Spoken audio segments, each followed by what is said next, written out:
Hello students. Now in last video we have discussed about the introductory part of the one component system. Now in this video we have discussed about the phase diagram of the water system. Okay. Now let's see. Water system है ये, तो one component system का example में आता है. देखो इसमें क्या है, the phase diagram of the water system. This is the graph of the phase diagram of the water. Okay, इसमें क्या रहता है, ये ग्राफ किसके वर्सेस रहेगा, प्रेशर वर्सेस टेम्परेचर रहेगा. यहाँ पे आपको कुछ कर्व्स दिख रहे हैं. ठीक है, ये हम एक्सप्लेन करेंगे. ठीक है, यहाँ पे देखो क्या है, ये एक्सप्लेन करने के पहले जो इसका जो बेसिक्स है वो क्या है, कैसे किया है, वो हम वन बाय वन लेंगे. देखो अभी क्या बोल रहे हैं फर्स्ट पॉइंट में, water can exist in three phases. Water three phases में एग्जिस्ट हो सकता है, सॉलिड, लिक्विड एंड वेपर. ये हमने अभी तक देखा है. ठीक है, now hence there can be three phases of equilibrium. और वो जो थ्री फेजेस है, सॉलिड, लिक्विड और गैसेस, ये फेजेस कैसे रहते हैं, इक्विलिब्रियम में रहते हैं. जैसे फर्स्ट में देखो, liquid get equilibrated with the vapor, solid get equilibrated with the vapor, and solid is equilibrated with the liquid. इस तीन तरीके से हम क्या कर सकते हैं, उसको इक्विलिब्रेट कर सकते हैं थ्री फेजेस को. हमें पता है कि जब हम क्या करते हैं, water means liquid. Okay, liquid को क्या करेंगे हम, यदि हम हीट करेंगे तो क्या होगा, उसका वेपर हो जाएगा.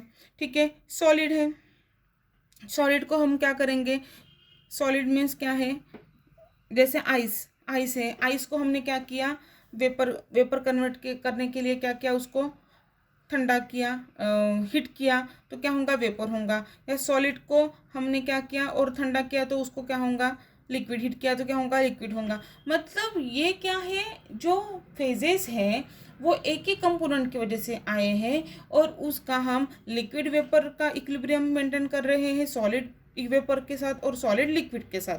ओके, इस तरह से हम उसको क्या कर रहे हैं, इक्विलिब्रियम में, इक्विलिब्रियम इस तरीके से हम उसका मेंटेन कर रहे हैं. ठीक है, नाउ देखो अब नेक्स्ट पॉइंट में क्या बोल रहे हैं, each equilibriums involves two phases. एक इक्विलिब्रियम मेंटेन करने के लिए उसमें कितने फेजेस हैं, टू फेजेस रहेंगे. बराबर है, एक तो लिक्विड वेपर रहेगा, सॉलिड वेपर रहेगा और सॉलिड लिक्विड रहेगा. ठीक है, the phases show diagram for the water system is shown in the figure A. ठीक है, this is the figure A. और इसमें क्या बोले हैं, उसमें क्या कर्व्स कैसे दिए हैं फेज डायग्राम के वाटर सिस्टम के, और इक्विलिब्रियम कैसे इन्वॉल्व हुए टू फेजेस की. इसमें हाँ, हम इस डायग्राम के बेसिस पे हम क्या कर सकते हैं, इसको अच्छे तरीके से एक्सप्लेन कर सकते हैं. ठीक है, the curve O A represent the equilibrium between the liquid and water vapour at different temperature. It is called the vapour pressure curve of the water. Curve O A, where is curve O A, देखो curve O ए, यहाँ पे ए है. ठीक है, और यहाँ पे ओ है. ठीक है, यहाँ पे ओ ए, ये कर्व क्या है, वेपर प्रेशर कर्व है. ठीक है, वो किसकी वजह से, लिक्विड और वेपर की वजह से, ठीक है, बना है. मतलब ये दोन इसमें बना है, फेजेस में बना है. सो यहाँ पे आया है ये वेपर प्रेशर कर्व. ठीक है, ये वेपर प्रेशर जो कर्व है, वो कर्व लिक्विड वाटर और वेपर के बिटवीन आता है और उसको हम क्या बोलते हैं, एट डिफरेंट टेम्परेचर. मतलब वो आने का जो टेम्परेचर वो अलग अलग रहेगा, लेकिन वो लिक्विड और वाटर वेपर स्टेज में आता है तो उसे हम क्या बोलेंगे, उसे बोलेंगे हम वेपर प्रेशर कर्व बोलेंगे. ठीक है, now it gives the vapour pressure water at different temperature. वही अभी बताई मैंने बात, वो डिफरेंट टेम्परेचर पे आएगा. मतलब वो लिक्विड और वाटर के टेम्परेचर बढ़ाएंगे या कम करेंगे. बढ़ाएंगे तो क्या बोलेंगे, मतलब लिक्विड का कन्वर्शन क्या होगा, वेपर में होगा. मतलब ये जो कर्व है उसे हम क्या बोलेंगे, वेपर प्रेशर कर्व बोलेंगे. ओके, ये कर्व आपको अभी ध्यान में आया. Now next point that the it can be seen that for any given temperature there exist only one and only one vapour pressure. ये एक कर्व के बारे में हो गया. अभी देखो नेक्स्ट पॉइंट क्या बोलता है, it can be seen that for any given temperature there exist one and only one vapour pressure. मतलब कोई भी टेम्परेचर रहा तो भी उसमें only one and only one pressure रहेगा, वन वेपर प्रेशर रहेगा। Similarly for each vapour pressure only one temperature, एक तो टेम्परेचर कांस्टेंट रहेगा या फिक्स्ड रहेगा, या तो प्रेशर फिक्स्ड रहेगा। अभी हमने लास्ट वीडियो में वो एक्सप्लेन किया है। एक तो टेम्परेचर फिक्स्ड रहेगा तो क्या होगा, प्रेशर ये रहेगा, प्रेशर दिखेगा। यदि प्रेशर मतलब फिक्स्ड रहा तो टेम्परेचर रहेगा। ये दोनों में से एक टर्म जो रहेंगे वो क्या रहेंगे, मेंटेन रहेंगे। Thus the degree of the freedom of the system is one. तो उसकी वजह से क्या होगा, जो degree of the freedom is one, that is the system is univariant. मतलब जब डिग्री ऑफ फ्रीडम क्या रहेगा, वन रहेगा, तो सिस्टम इज क्या रहेंगी, यूनिवेरिएंट रहेंगी। देखो F is equal to C minus P plus two, मतलब जब वन कंपोनेंट सिस्टम है, मतलब उसमें कितने फेजेस लिए, कितने कंपोनेंट लिए हैं हमने उसमें वन कंपोनेंट लिए हैं, और number of phases how many, two. Okay, मतलब टू फेजेस का हम इक्विलिब्रियम मेंटेन कर रहे हैं, वो तो लिक्विड और वेपर का है, ठीक है। तो उसमें यदि टू फेजेस है, मतलब one minus two plus two is equal to one, means how many degree of the freedom is one, so the system is univariant. Okay, now let's see the next point. At the 100 degree centigrade the vapor pressure of the water equals to the pressure of the atmosphere. जब 100 degree pressure रहता है, eight 100 degree temperature रहता है, the vapour pressure of the water equals to the pressure of the atmosphere. जो vapour pressure water का रहता है वो एटमॉस्फेयरी प्रेशर के साथ इक्वल रहता है। मतलब 1 atmosphere is equal to 761 mmHg इतना रहेगा, ठीक है। This is there for boiling point of the water. Okay, तो ये क्या कहलाएंगे हम, this is the boiling point of the water. The curve OA extend as far as the critical temperature of the water. अभी ये जो curve OA है, ठीक है, वो एक्सटेंड हो गया है कहाँ तक, यहाँ पे। मतलब टेम्परेचर बड़ा है, ये टेम्परेचर है, ये टेम्परेचर बड़ा है, तो ये क्रिटिकल टेम्परेचर कहलाएंगे, ठीक है। और ये प्रेशर है, ये प्रेशर बताएंगे। तो जैसे जैसे टेम्परेचर बढ़ेगा तो वो क्रिटिकल जो टेम्परेचर का जो ये है पॉइंट है वो भी बढ़ेगा। मतलब वेपर प्रेशर कर्व जो है वो कैसे हो रहा है, इंक्रीज हो रहा है। कैसे, क्रिटिकल टेम्परेचर की वजह से, ठीक है। Since above this temperature liquid water can not exist. अभी उसकी वजह से दिस टेम्परेचर, मतलब एट द 374, ये जो टेम्परेचर है, at this temperature liquid water can not exist.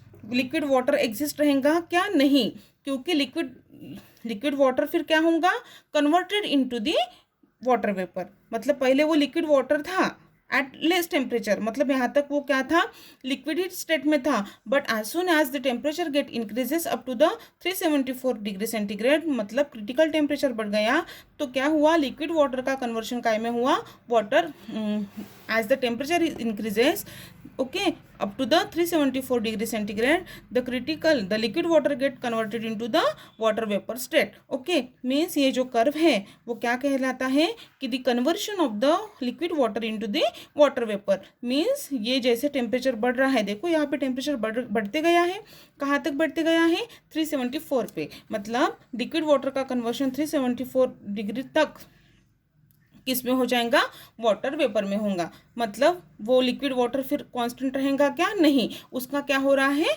Conversion हो रहा है।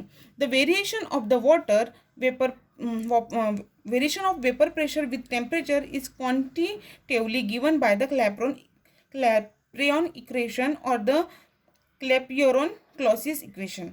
ये हमने इक्वेशन देखा है लास्ट ईयर में। उसमें क्या दिया है, dP upon dt is equal to delta H vapour upon T Vg minus VL। Vg means liquid और VL means gas, and VL means liquid. और इसे ही हम ऐसे बोल सकते हैं, log P2 by P1 is equal to delta H vapour upon R T2 minus T1 upon T1 into T2। Okay, इसका हमें यूज़ नहीं करना है, लेकिन ये हमें एक्सप्लेनेशन में लिखना है, ठीक है। नाउ नेक्स्ट पॉइंट देखो, मतलब अभी हमने क्या देखा है, वेपर प्रेशर कर्व का देखा है, एक्सप्लेनेशन क्या है, ठीक है। Now the curve OB is represent equilibrium between the ice and the vapour. अभी आइस एंड वेपर का देखना है हमें, ठीक है। ये आइस है, ठीक है। और वेपर काय में आएगा, इसका मतलब क्या होगा, देखो the curve O B is represent the equilibrium between the ice and vapour, it is called as the vapour pressure curve. अभी वेपर प्रेशर कर्व, ठीक है। और सब्लिमेशन कर्व, अभी सब्लिमेशन कर्व, ये देखो ये सब्लिमेशन कर्व है। मतलब क्या है, जब सॉलिड में था, मतलब वो किस स्टेट में था, वो आइस में था, जब उसका जो टेम्परेचर है वो कम हो गया तो उसका कन्वर्शन काय में होगा, वेपर में होगा, उसे ही हम क्या बोलेंगे, सब्लिमेशन कर्व कहेंगे, ठीक है। Now let's to the absolute zero, its lower end B extend to the absolute zero, वो जीरो तक आ रहा है, मतलब उसका टेम्परेचर वो क्या हो रहा है, जीरो, मतलब कम हो रहा है। मतलब हमें पता है कि जब सॉलिड आइस को जब हम ठंडा करते हैं तो उसका क्या होता है, वेपर होता है, मतलब उसका temperature as soon as get reduced it get converted into the water vapor. Okay, now this is the sublimation curve, means liquid water का लिक्विड वाटर और वाटर वेपर का हुआ और सॉलिड का और वाटर वेपर का हुआ, ठीक है। since along OA two phases are liquid and vapors along OB, OA OB two phases आए हैं, इसमें ट्रिपल पॉइंट भी हैं, ठीक है। And since along OA two phases are liquid and vapor, along OB the two phases are solid and vapor at point O, where two curves meet three phases, namely solid, liquid and vapor will be coexist, called as a triple point. Okay, देखो इसमें two phases कौन से हैं, देखो OA मतलब liquid vapour means OB, OB okay, ये liquid का vapour में, ये सॉलिड का वेपर में और लिक्विड का वेपर में, और कौन सा है, सॉलिड का लिक्विड में। ये तीन फेजेस जब एक ही इसमें जब मिलते हैं तो उसे हम क्या बोलते हैं, ट्रिपल पॉइंट में बोलते हैं। ये जो तीनों फेजेस है ice, liquid and water vapour को की जो फेजेस हैं जो यहाँ पे ट्रिपल पॉइंट में ये मीट हुए हैं, मतलब एक ही जगह पे जब मिलते हैं एट सर्टेन टेम्परेचर, उसे हम क्या बोलेंगे, ट्रिपल पॉइंट बोलेंगे। Okay, the curve OC represent the equilibrium between the ice and water.